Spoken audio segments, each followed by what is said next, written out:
Good morning. 2 weeks ago, we began this series of reflections on the minor prophets. These shorter books, we've looked at Hosea and Joel and saw how up to date the issues that are discussed there are. Today, we pick the smallest of these small books, the most minor of the minor prophets. It is the book of Obadiah, which is in fact the smallest book in the Old Testament. It weighs in at all of 21 verses, and it is a book that captures God's frustration with the Edomites, who are the descendants of Esau. So you might remember Jacob and Esau. Esau is the guy that comes across as the original dumb jock, tall, muscular, strapping, big and strong guy who returns from an unsuccessful hunt, and his brother offers to sell him this bowl of soup, or he offers to buy a bowl of soup from his brother for his birthright. He's the oldest of the twins, so all the real power is due to go to him, but he trades his birthright for a cup of soup. And while it may not be completely right to say that's all he was ever, that is sort of his 15 minutes of Warholian fame. And we are going to see that the Edomites, the descendants of Esau, never really recover from this. And the sibling rivalry, which we see throughout, especially brothers, Cain and Abel, and then, on down the line, we just see a lot of sibling rivalry. And this really upends people. And the sibling rivalry there will actually cause real problems for the Jews. So shortly after they cross the Red Sea, so they get their freedom from Egypt, and they cross the Red Sea, they had to take a hard right. They can't go immediately where they need to go, because that would they would have to pass through the land of the Edomites. And the Edomites do not want the Jews to pass through there. Moses even offers to pay for the privilege of them going through, and they say no. And so this is going to set them up to be on a bad trajectory. And to this day, supposedly, I read this. I haven't heard this, but one of the worst things that a Jew can say to somebody is, "You Edomite." So what we know about the book of Obadiah is that it's written by Obadiah, who we know very little about. His name means Yahweh. He's a servant of Yahweh. We know he's a pretty good writer, and we know that it was written sometime between 850 and 312 BC. So Israel has already fallen to the Assyrians, from which they will never recover. The 10 tribes are gone.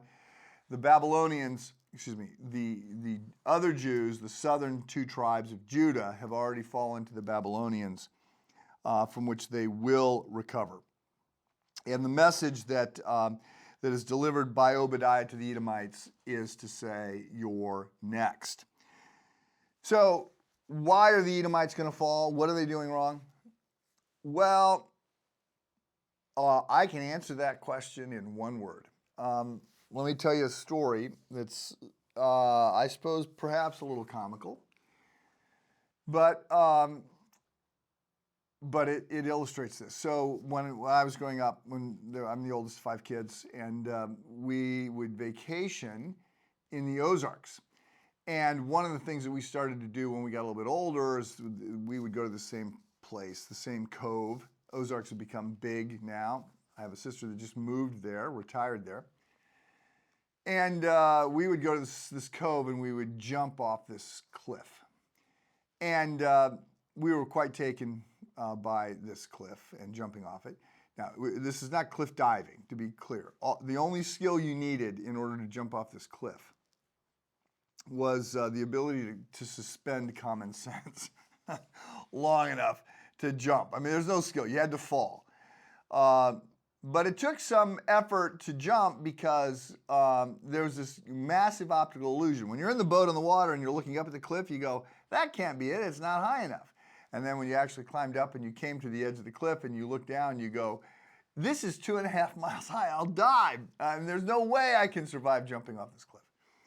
But we would do that. And then, like one of the last times we went, and this was for me, it was 30 years ago.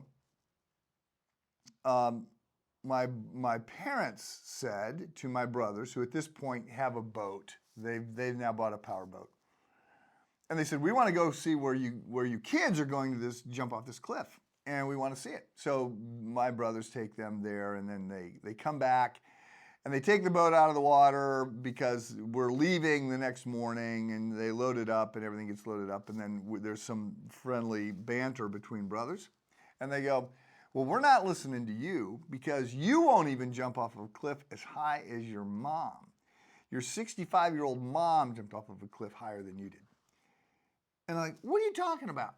So my mom sees the cliff and she goes, well, I think I'd like to do this. So she goes to the edge and she's standing on the edge and she goes, this is where Mike has jumped? And they go, yep. So she moves this little pebble and she stands on it. She says, for the record, jumping from a higher spot than Mike, which of course my brothers then proceeded to do. So what's the word that I'm talking about here? Because I continue to get smack talk from my brothers that I won't jump from the cliff as high as our mom did. Well, that's an appeal to pride, right? So in order to jump off the cliff, you had to have the ability to suspend common sense. But what was motivating that ability was pride. I'm not going to be undone. And as we're going to see this week, pride is a particular kind of sin, and it's very devastating and it's very subtle. Have a good day.